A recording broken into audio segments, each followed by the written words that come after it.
अस्सलामुअलैकुम वरहमतुल्लाहि वबरकातुहू। फेसबुक के दोस्तों और यूट्यूब जो दौलताना प्रॉपर्टी लिंक्स देखते हैं, जो Daultana property links Facebook page देखते हैं, उनके लिए ये रकबा कोई नया नहीं है, लेकिन रकबा तो ये बहुत पुराना है।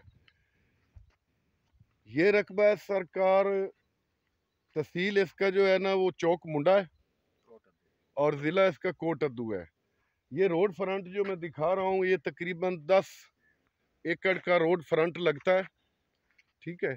और पीछे जो रकबा है तकरीबन बन जाता है 30 से 40 मुरब्बे, ठीक है।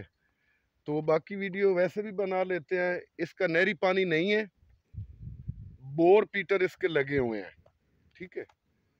बाकी जो सवाल जवाब है वो लिख देंगे, तो वीडियो बना के चैनल में या व्हाट्सएप ग्रुप में या फेसबुक में लगाने का मकसद ये होता है, हर बंदा यही सवाल करता है कि सर आपने ग्रुप में रकबा लगा दिया, फेसबुक पे लगा दिया, यूट्यूब चैनल पे, क्या आपने खुद इस रकबे का जाके विज़िट किया?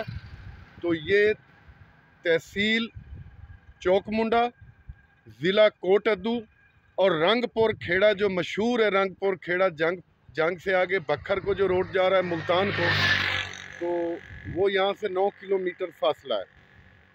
जो हमारे ग्रुप में बैठे हैं, जैसे ही रकबा लगाते हैं ना, फ़ौरन कहते हैं कि दौलताना साहब इसकी वीडियो भेज दें, इसकी लिखाई हमारी पार्टी कल को आ रही है। मैं वीडियो के अंदर ये बात इसलिए कर रहा हूँ कि आपकी पार्टी बेशक ज़मीन ले या न ले, लेकिन डीलर या इन्वेस्टर ब्रोकर वो बंदा होता है जो पार्टी को उस रकबे के ऊपर लेके आए। बाकी तो नसीब की बात है, कोई लेगा बिस्मिल्लाह, नहीं लेगा वो एक अलग बात है, ठीक है। Thank you so much. बाकी इस रकबे की मैं वीडियो और डिटेल जो है ना वो बाद में लिख दूंगा, और मेरी कोई बात आपको बुरी लगे तो कोई मसला नहीं।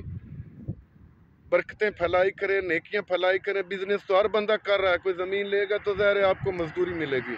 Thank you so much.